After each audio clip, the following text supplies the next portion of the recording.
Shalom Bapak Ibu Saudara-saudara yang dikasihi oleh Tuhan. Luar biasa Tuhan penyertaannya buat kita semua sepanjang minggu ini. Dan kita berjumpa lagi dalam ibadah online GSYA Puri dan Geraha Raya, baik dalam Zoom maupun YouTube. Dimanapun kita berada, biarlah kita mengundang hadirat Tuhan. Kita membawa hati kita, puji-pujian dan penyembahan kita, serta firman-Nya untuk memberkati kita semua. Mari kita sebelum buka ibadah ini kita berdoa bersama-sama. Tuhan Yesus, terima kasih ya Bapa. Kami mengucap syukur untuk kebaikan-Mu, kasih-Mu Tuhan buat kami Tuhan sepanjang hari setiap hari ya Bapa. Dan ini adalah hari Tuhan, hari Minggu di mana kami bersuka cita Tuhan. Kami bersama-sama Tuhan beribadah ya Bapa di GSYA Puri dan Geraha ya Bapa. Biarlah Kau persatukan setiap hati kami Tuhan, setiap jemaat-Mu Tuhan menjadi satu bagian tubuh Kristus Tuhan, di mana kami saling menguatkan satu dengan yang lain ya Bapa. Dan Kau ada Tuhan di tengah-tengah kami ya Bapa. Biarlah penyertaan dari Allah Roh Kudus menyertai kami Tuhan sepanjang kehidupan kami Tuhan. Terima kasih Bapa. Kami serahkan ya Bapa ibadah kami dari awal hingga akhirnya ke dalam tangan-Mu. Sucikan dan kuduskan kami Tuhan. Ampunilah setiap dosa-dosa kami ya Bapa, dan layakkanlah kami untuk menghadap tahta-Mu yang kudus. Terima kasih Tuhan Yesus. Kami siap memuji dan memuliakan nama-Mu. Haleluya. Amin. Amin. Terpuji nama Tuhan. Mari kita angkat pujian bersama-sama. Kaulah Raja Allah perkasa. Kita memuliakan Tuhan, karena bukan dengan kuat gagah kita, tapi karena kasih Tuhan beserta kita. Haleluya.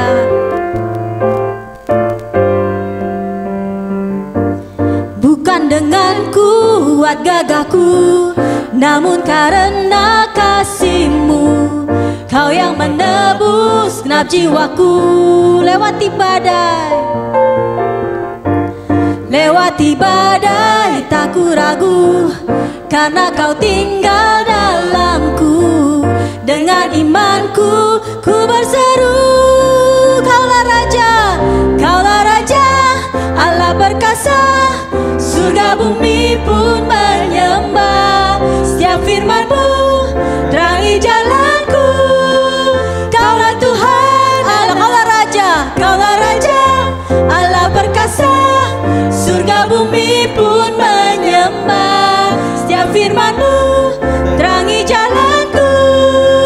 Kaulah Tuhan Allah yang perkasa. Mari kita akan puji bersama-sama dari awal. Haleluya. Bukan dengan kuat gagahku, namun karena kasih-Mu, Kau yang menebus genap jiwaku. Lewati badai tak ku ragu, karena Kau tinggal dalamku. Dengan imanku ku berseru,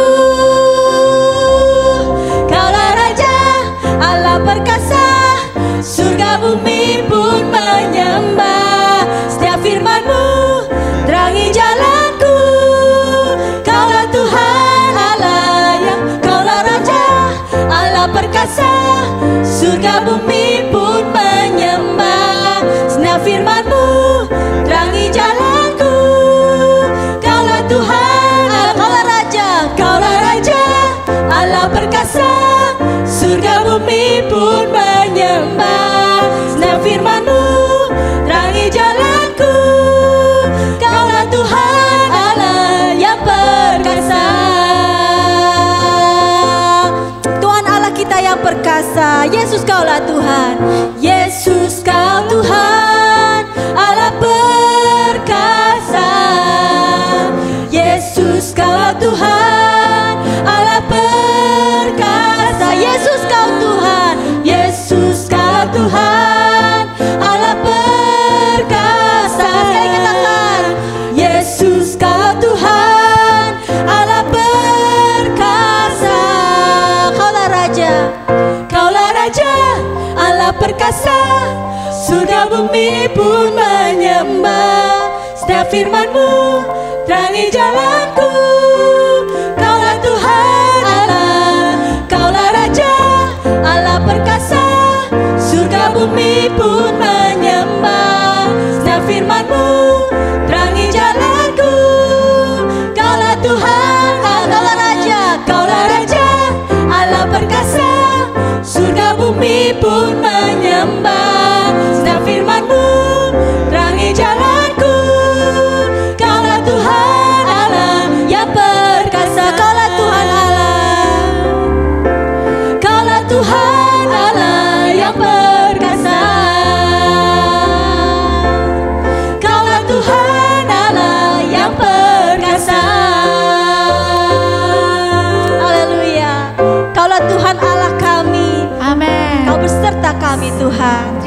kasih ya Bapa.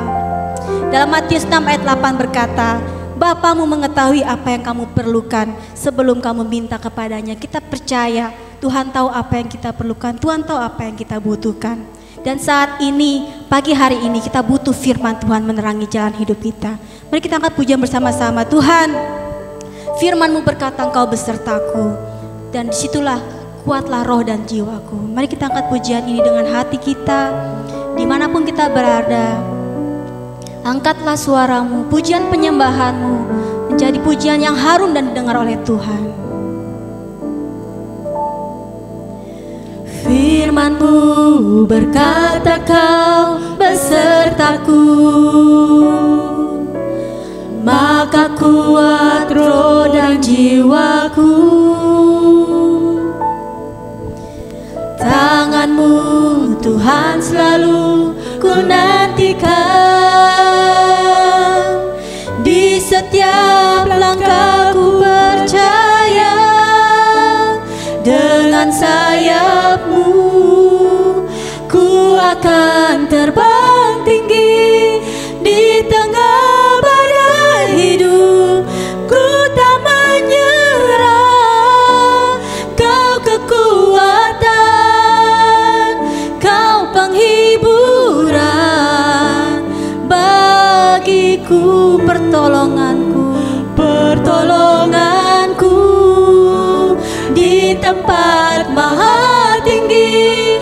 Ku mengangkat tanganku, aku berserah, Kau ku nantikan, Kau yang ku sembah, Yesusku, Rajaku. Mari kita mau serahkan hidup kita kepada Tuhan. Jadikan Dia Raja dalam hidupmu. Haleluya Yesus. Firman-Mu berkata Kau besertaku, maka kuat roh dan jiwaku. Tangan-Mu Tuhan selalu ku nantikan, di setiap langkahku percaya, dengan sayap-Mu ku akan terbang tinggi di tengah badai hidup.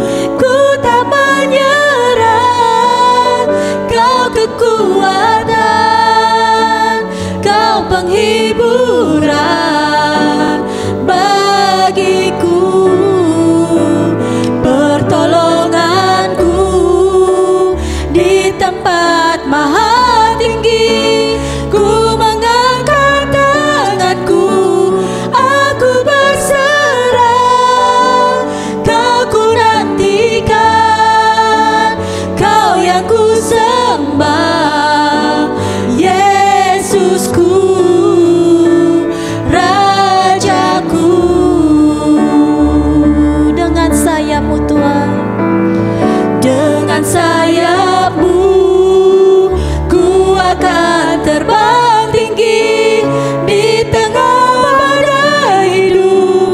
Ku tak menyerah, Kau kekuatanku, yes Jesus, Kau penghiburan buat kami bagiku, pertolonganku di tempat maha tinggi.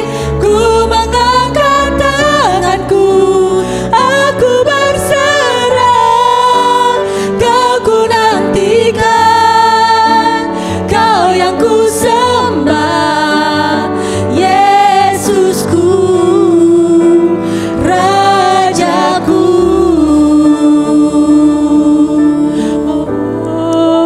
Haleluya Yesus.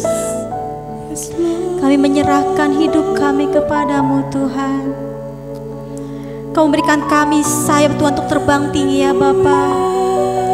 Dengan firman-Mu Tuhan, walau dalam masa yang sulit Tuhan, walau begitu banyak tantangan Tuhan dalam hidup kami, Tapi kami mau tidak pernah menyerah ya Bapa, karena Engkau menopang hidup kami. Terima kasih Yesus. Syukur bagimu Tuhan Yesus. Kami percaya pada Allah yang hidup. Yesus. Haleluya. Haleluya. Dengan sayap-Mu ku akan terbang tinggi di tengah badai hidup. Ku tak menyerah. Kau kekuatan, Kau penghiburan bagiku, pertolonganku di tempat maha tinggi. Ku mengangkat tanganku, aku berserah. Kau ku nantikan, Kau yang ku sembah. Yesusku, Rajaku.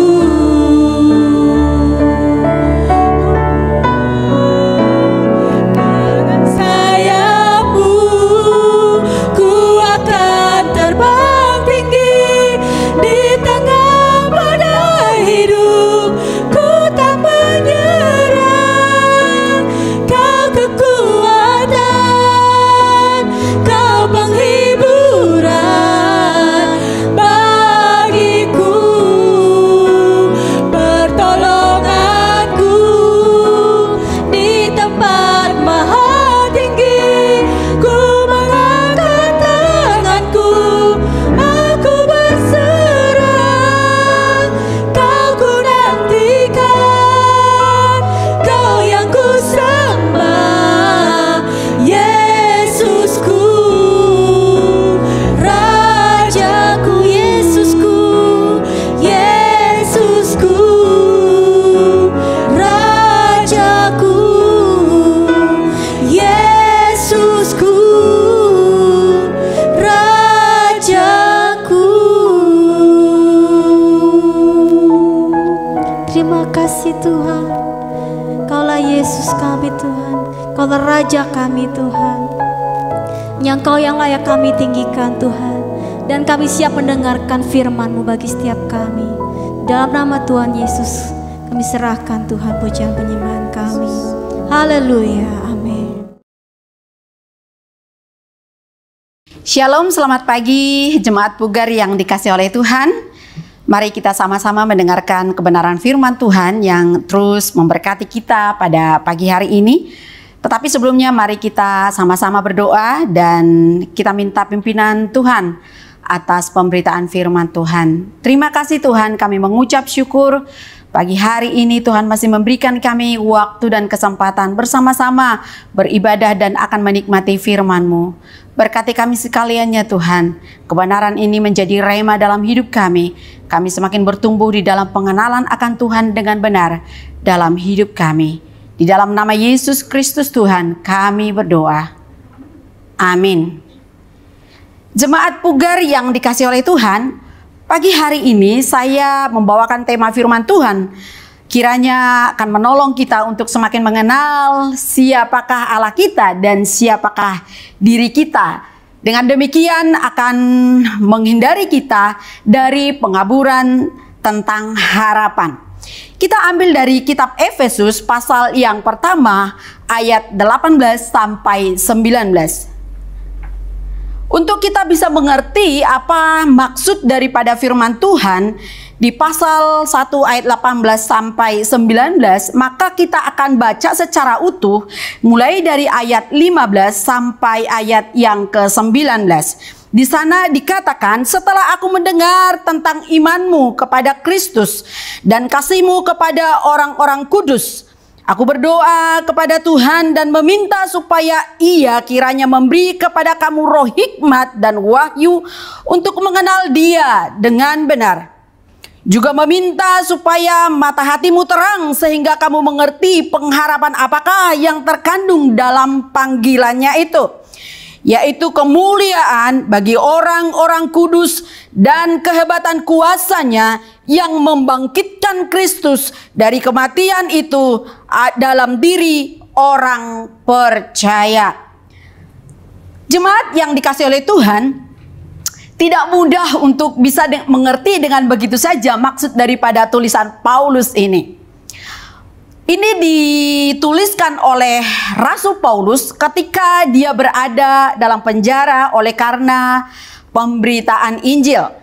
Jadi dia sampaikan surat ini kepada jemaat yang pernah dilayani di Efesus. Sebelum jemaat Efesus sebelumnya, bahwa jemaat di Efesus pernah dilayani oleh pendahulu daripada Paulus. Selanjutnya Paulus mengajarkan mereka tentang kebenaran-kebenaran yang hakiki dalam panggilan mereka setelah mereka menjadi orang percaya. Jadi Paulus itu pendahulunya itu ada Apolos yang mendahului perjalanan misi Paulus ke Efesus. Kemudian Paulus masuk dan memberikan pengajaran-pengajaran yang begitu kuat bagaimana mereka menjadi orang Kristen yang sungguh-sungguh punya fondasi yang kuat. Mengingat di Efesus penyembahan berhala begitu kuat sekali. Itu sebabnya mereka harus tahu betul akan dasar-dasar kekristenan yang akan menolong mereka untuk kuat dari adanya tantangan-rintangan di dalam perjalanan iman percaya mereka. Jemaat yang dikasihi oleh Tuhan, kalau kita lihat apa sih maksud daripada Paulus dalam suratnya ini, dari doa Paulus tersebut kita menemukan kebenaran bahwa panggilan itu mengandung harapan. Ya, garis bawahi bahwa panggilan itu mengandung harapan. Artinya dengan menjadi pengikut Kristus atau ketika kita sudah diselamatkan, maka kita telah punya pengharapan. Ya, ini perlu kita garis bawahi. Tidak ada pengharapan tanpa pengenalan akan Kristus. Nah, di sini akan ada kita lihat dengan jelas pengharapan apa sih yang dimaksudkan oleh Paulus dalam suratnya ini. Pengharapan yang dimaksudkan oleh Paulus dalam Efesus pasal yang pertama ini bukan berbicara tentang pengharapan-pengharapan yang biasa kita mengerti sehari-hari. Harapan apakah itu? Harapan itu adalah kemuliaan bagi orang-orang kudus. Kemuliaan bagi orang-orang kudus itu apa? Ini menjadi sebuah pertanyaan. Yaitu hidup kekal bersama Kristus. Nah, ketika kita sudah dipanggil oleh Tuhan menjadi orang percaya, maka kita punya pengharapan. Pengharapan apakah itu? Pengharapan kehidupan kekal. Setiap orang percaya sudah mempunyai pengharapan. Pengharapan itu adalah hidup yang kekal. Pengharapan atau hidup yang kekal atau surga itu bukanlah iming-iming atau semacam penjaga moral manusia supaya manusia itu bertindak atau bersikap dengan benar dalam kehidupan sehari-hari. Hanya sebuah hal yang dibuat untuk menakut-nakuti. Kalau kamu tidak baik, maka kamu akan masuk neraka. Tetapi kalau kamu baik, maka kamu akan masuk surga. Bukanlah sedemikian. Harapan itu adalah pasti. Kehidupan yang kekal bukan sesuatu yang iming-iming semata. Bukanlah sebuah hal yang dibuat untuk menakut-nakuti supaya manusia itu punya moral yang baik. Tapi harapan hidupan yang kekal itu adalah sesuatu yang pasti yang diberikan oleh Tuhan Yesus kepada setiap orang yang percaya. Sebaliknya, orang yang belum percaya tidak memiliki pengharapan. Bagaimana orang yang belum percaya memiliki pengharapan? Sebab Alkitab berkata bahwa tidak ada keselamatan di dalam siapapun di bawah kolong langit ini selain di dalam Yesus Kristus. Jadi kalaupun kita hidup, tetapi kalau hidup kita tidak di dalam Kristus, itu sama dengan mati. Mati tidak punya pengharapan. Jemaat yang dikasihi oleh Tuhan, mungkin agak sedikit bingung ya kita untuk bisa mengerti pengharapan apa yang dimasukkan oleh firman Tuhan dalam Efesus ini dengan pengharapan yang biasa kita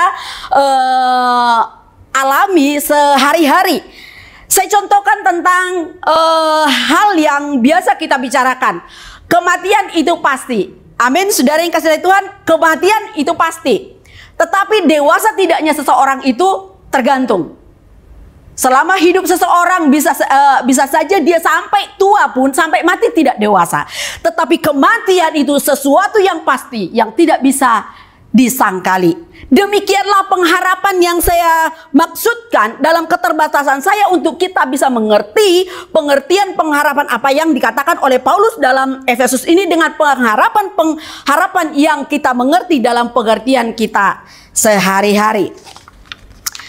Jemaat yang dikasihi oleh Tuhan, Paulus dengan begitu kuat, dengan begitu sangat luar biasa berdoa kepada jemaat yang ada di Efesus. Dalam doanya itu sebabnya doa Paulus begitu kuat mendoakan jemaat di Efesus dan bagi kita, bagi jemaat Pugar pada saat ini, supaya kita diberi roh hikmat dan wahyu untuk mengenal Allah dengan benar. Jemaat yang ada di Efesus, begitu banyak mereka menghadapi tantangan sehubungan dengan keadaan di Efesus pada saat itu. Tantangan yang luar biasa akan mereka hadapi karena iman percaya mereka yang berbeda dari masyarakat pada umumnya. Itu sebabnya Paulus mendoakan mereka dengan sangat-sangat. Dia meminta kepada Tuhan supaya Tuhan memberi mereka roh hikmat dan wahyu untuk mengenal Allah dengan benar. Ini sangat menentukan sekali sebagai mana tentang pengharapan yang dimaksudkan oleh Paulus. Kalau kita tidak mengenal Tuhan dengan benar, maka kemungkinan kita akan bisa goyah dalam pengharapan ataupun harapan kita tentang kehidupan yang kekal itu. Jadi Paulus dengan begitu sangat-sangat meminta kepada Tuhan supaya roh hikmat dan wahyu diberikan kepada jemaat yang ada di Efesus untuk mengenal Allah dengan benar. Mengenal Allah dengan benar adalah hal yang sangat penting untuk kita gumuli dalam perjalanan iman kita. Mengenal atau tidak mengenal Allah dengan benar. Yang pertama, supaya roh hikmat dan pengertian wahyu yang turun dari Tuhan atas jemaat. Dengan demikian jemaat bisa mengenal Tuhan dengan benar dan mengalaminya. Pengertian mengenal Tuhan dengan benar yang dimaksudkan di sini adalah supaya kita terhindar daripada pengertian mengenal Tuhan itu secara knowledge saja. Tahu saja siapakah Tuhan, tentang Tritunggal, tentang Roh Kudus dan lain-lain sedemikian. Tidak hanya sekedar sebatas itu saja.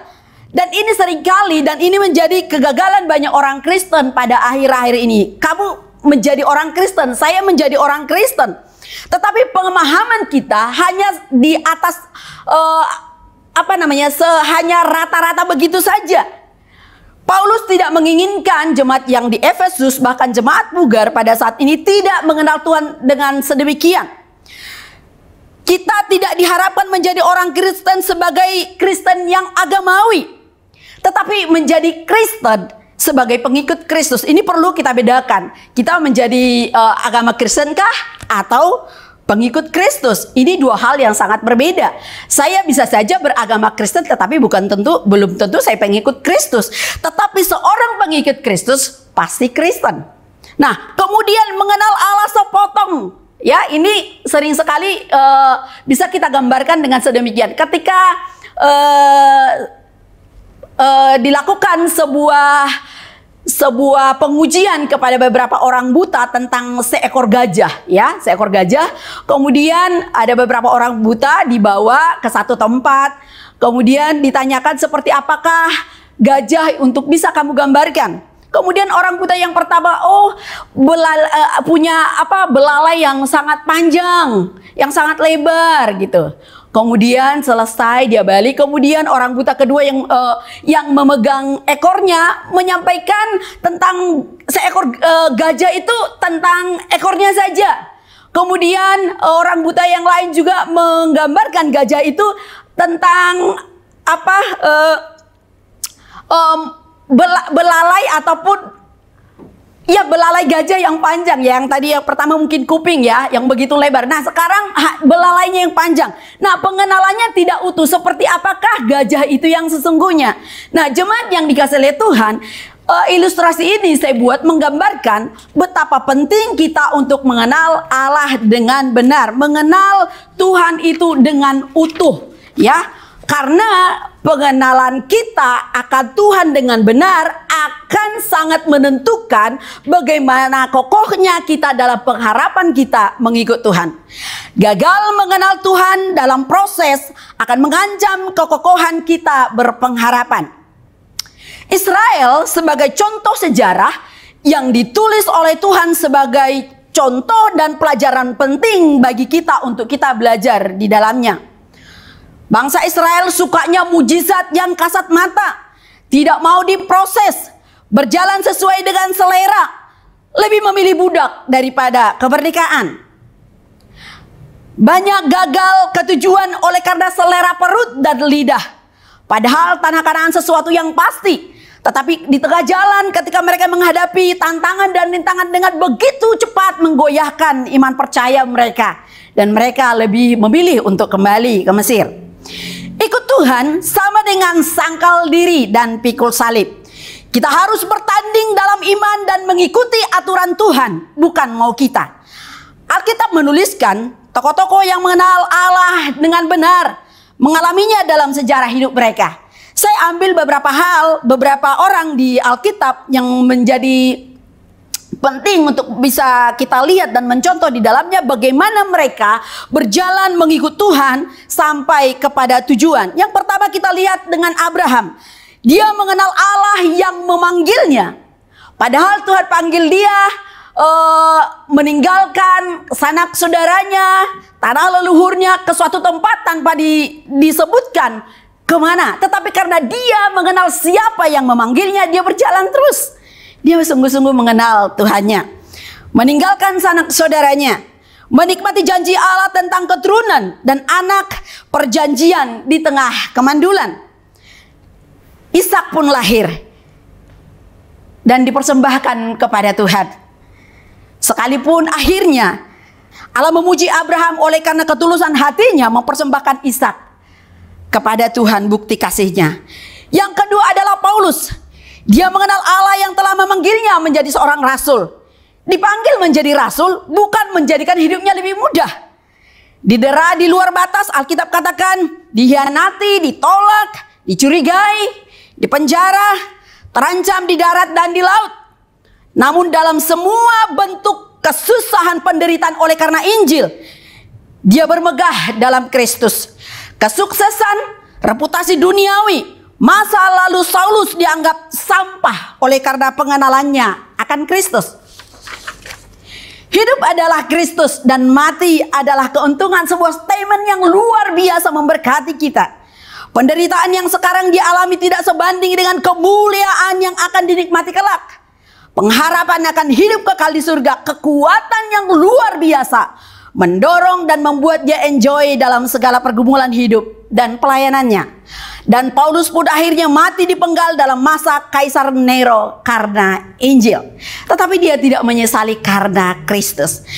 Selanjutnya Sadrak, Mesak, dan Abednego tidak menajiskan diri dengan kenikmatan dunia, menjaga kesucian hidup dan mempertahankan iman walaupun itu mengantar mereka ke bibir maut.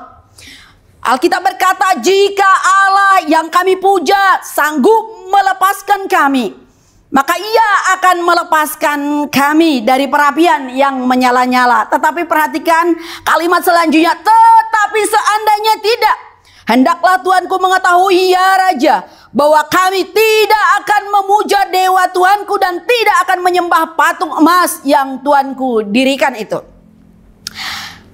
Tuhannya tidak digadaikan untuk keselamatan sesaat. Imannya tidak ditukarkan dengan barang recehan atau menukar dengan jabatan yang menjanjikan. Kita lihat juga tokoh Stefanus. Stefanus berdoa dan melihat kemuliaan Tuhan di tengah-tengah maut yang dia hadapi. Mati dengan indah dalam lemparan batu yang menutupi seluruh tubuhnya.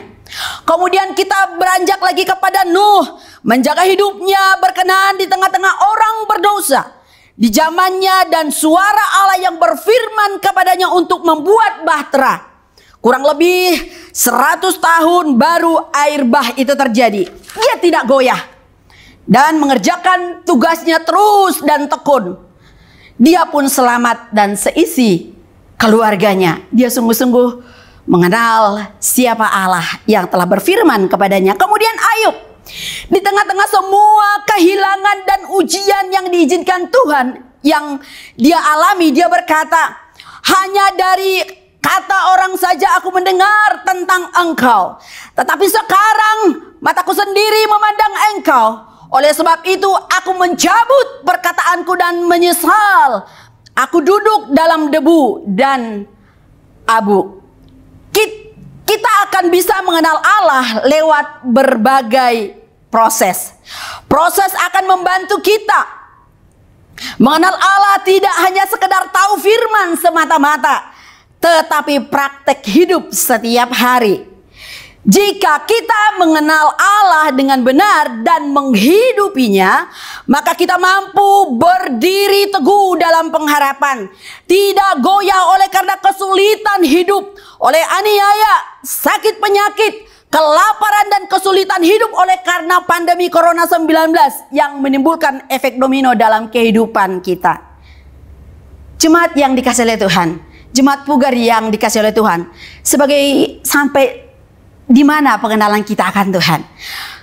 Kemudian kita lihat juga beberapa orang yang gagal mengenal Allahnya, yang ada dituliskan dalam Alkitab dan perlu kita belajar dan hati-hati dalam hal ini. Bagaimana Yudas melihat Yesus tidak dengan utuh, tidak dengan semestinya. Sekalipun dia bersama-sama dengan Yesus 3 tahun, berjalan bersama-sama dengan Yesus secara langsung, tetapi itu tidak menjadikan dia mengenal Tuhan Yesus dengan benar. Dan akhirnya dia pun mengkhianati Yesus. Yesus tidak sesuai dengan seleranya. Kemudian pemuda kaya dan sukses, kesalehan dan kepatuhannya melakukan hukum Taurat tidak membuat dia bertemu dengan Tuhan Yesus secara pribadi. Ketaatan dan kesalehan yang dia lakukan selama ini hanya ketaatan dan kesalehan agamawi, tidak terbukti ketika diuji, dan akhirnya meninggalkan Yesus. Dengan kekuatan kita, saudara yang kasih oleh Tuhan, dengan kekuatan kita, kesalehan agamawi tidak akan membuat kita bertahan. Itu sebabnya perlu Roh Kudus untuk membimbing dan meneguhkan kita. Jadi jemaat yang dikasihi oleh Tuhan, ketika kita sudah percaya kepada Tuhan, jangan kita berpuas diri hanya tahu Tuhan begitu saya sudah diselamatkan. Ada banyak proses-proses yang kita hadapi, dan itu akan menimpa kita. Waktu dan proses-proses yang Tuhan izinkan kita hadapi akan menjadi tampilan siapakah kita di hadapan Tuhan. Itu sebabnya mari kenal Tuhan dengan benar, berpegang teguh kepada Tuhan, supaya di tengah-tengah ujian itu kita mampu bertahan dan kita menjadi orang-orang yang pemenang. Selanjutnya, sudahkah kita mengenal atau tidak siapakah kita? Selain mengenal Tuhan dengan benar, ya, perlu juga kita mengetahui siapakah kita. Dalam 1 Petrus pasal 2 ayat yang ke-9, kita buka Alkitab kita, mari jemaat yang dikasihi oleh Tuhan. 1 Petrus pasal 2 ayat yang ke-9. Dikatakan di sana, tetapi kamulah bangsa yang terpilih, imamat yang rajani, bangsa yang kudus, umat kepunyaan Allah, supaya kamu memberitakan perbuatan-perbuatan yang besar dari Dia yang telah memanggil kamu keluar dari kegelapan kepada terangnya yang ajaib. Nah, kita juga perlu mengenal siapa kita. Alkitab katakan bahwa kita adalah bangsa yang terpilih, orang-orang yang dipilih menjadi imamat yang rajani, yang sudah dikuduskan, kepunyaan Allah untuk melakukan perbuatan-perbuatannya yang ajaib. Kemudian dalam Kisah Rasul pasal 1 ayat 8 dikatakan, kamu menerima kuasa kalau Roh Kudus turun atas kamu. kita menjadi orang yang sudah dikuduskan oleh Tuhan, dan kita juga sekaligus menjadi duta Kristus di tengah-tengah dunia ini. Kita menjadi saksi Kristus di Yerusalem, di Yudea, Samaria, sampai ke ujung bumi. Jemaat yang dikasihi oleh Tuhan, dari pembacaan Alkitab tadi telah kita lihat siapakah ataupun status diri kita sebagai milik Kristus yang punya kewargaan sorgawi dan menjadi duta Kristus di tengah-tengah dunia ini. Kita adalah bangsa yang terpilih dan diberi kuasa untuk menjadi saksi di tengah-tengah dunia ini. Sebaliknya, jika kita tidak mengenal siapa kita sekarang yang sudah ditebus oleh Kristus, maka itu akan membuat kita hidup sembarangan dan gagal menjadi garam dan terang di tengah-tengah dunia ini. Jemaat yang dikasihi oleh Tuhan, renungkan betapa mulianya kita telah dipilih oleh Tuhan, telah dikuduskan oleh Tuhan, dan dijadikan menjadi rekan kerjanya Tuhan.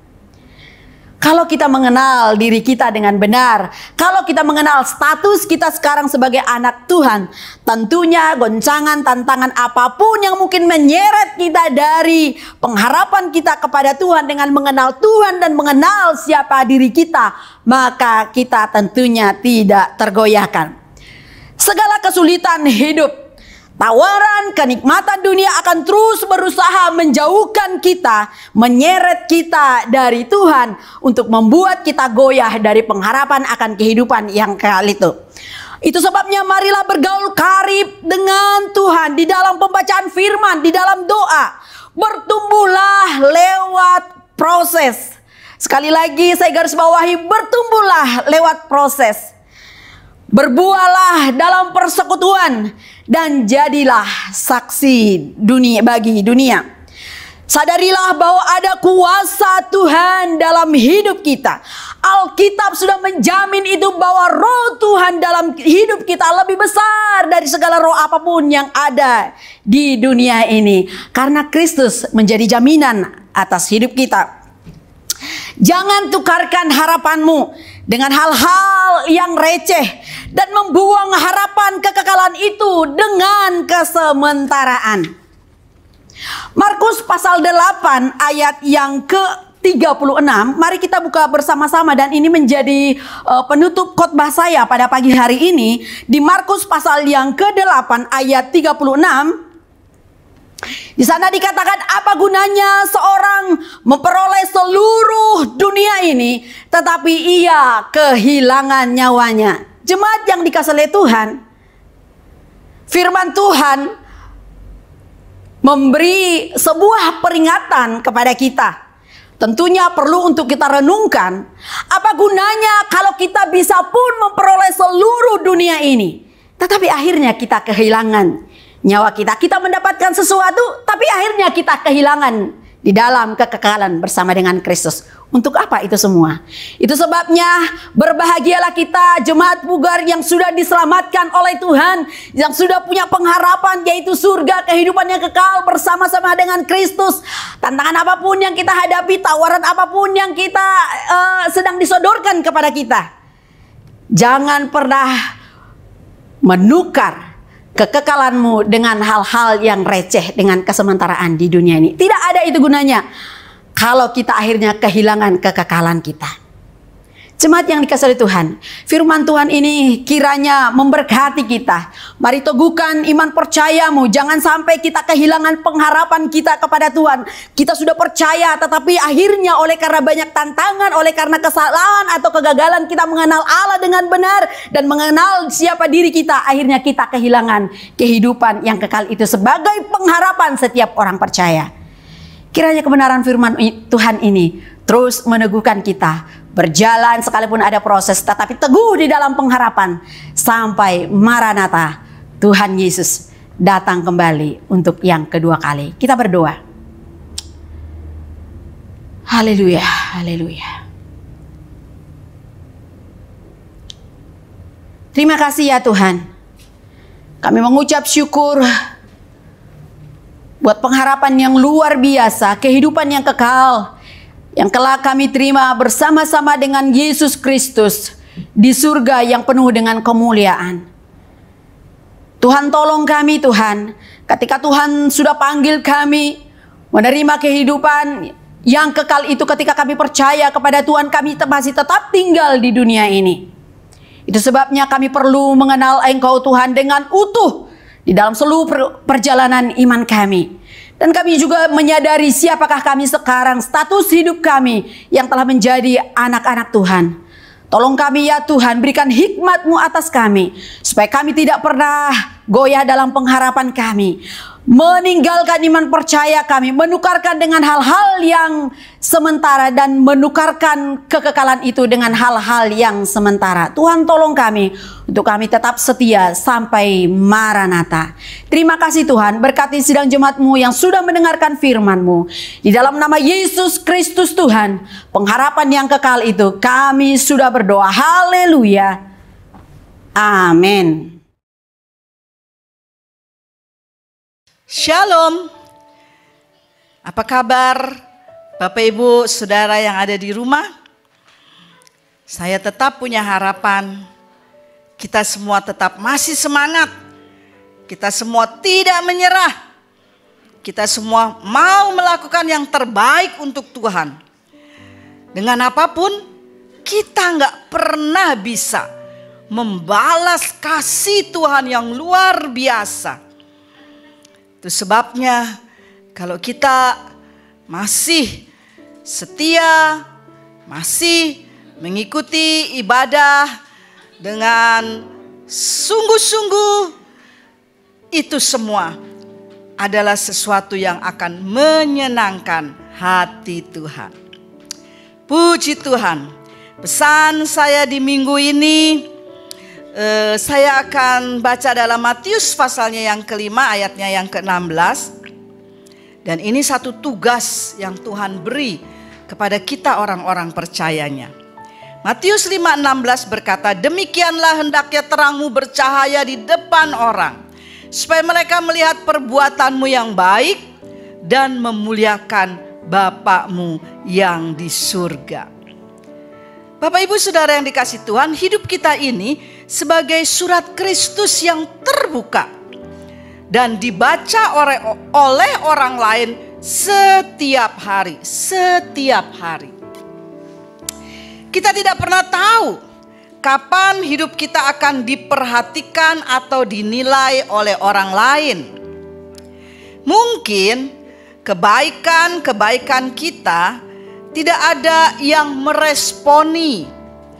Bahkan yang ada, kita mungkin menerima hal-hal yang tidak menguntungkan.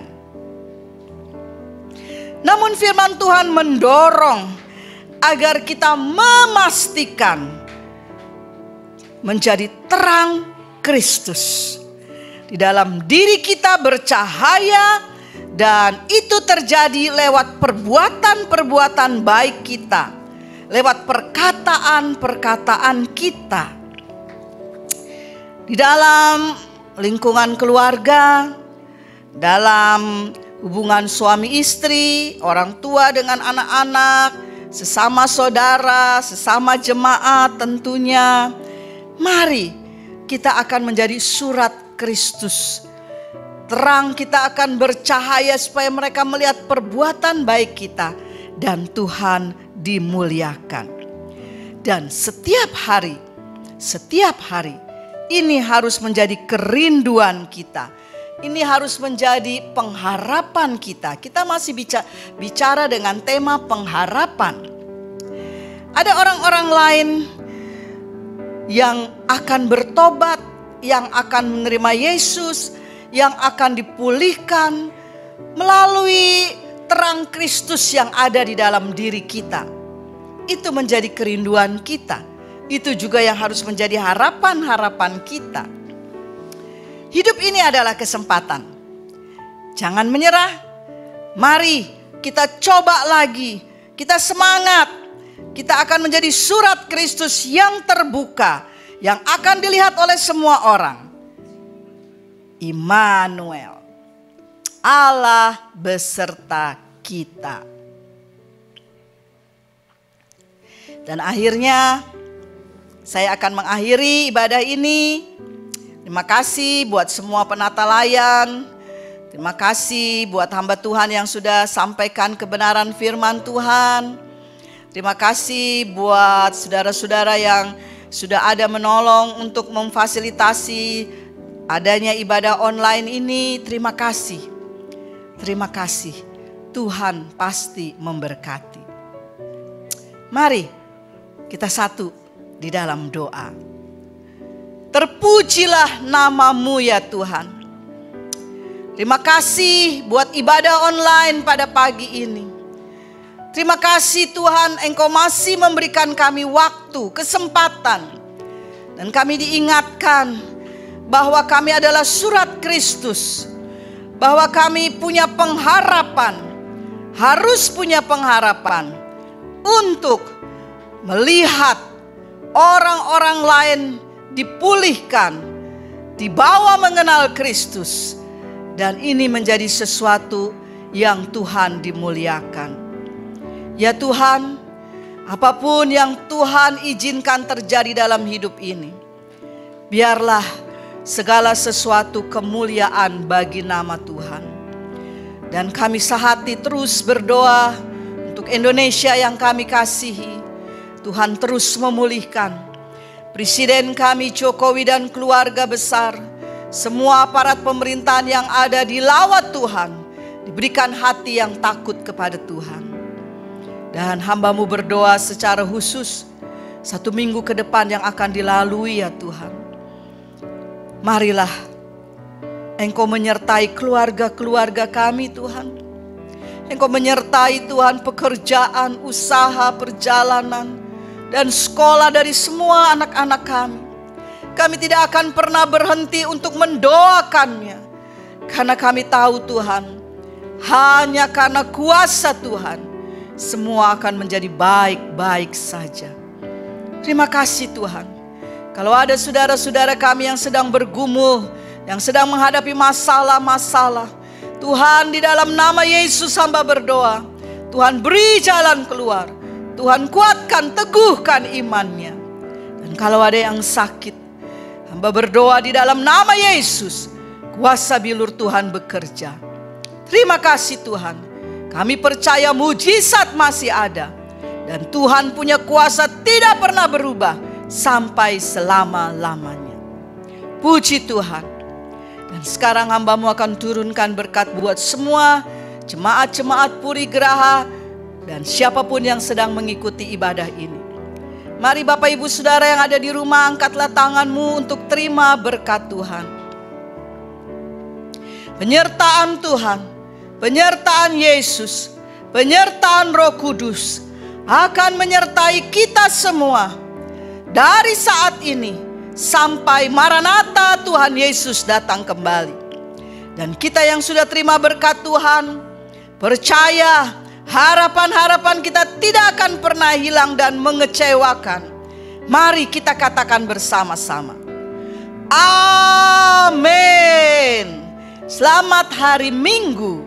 Tuhan Yesus memberkati.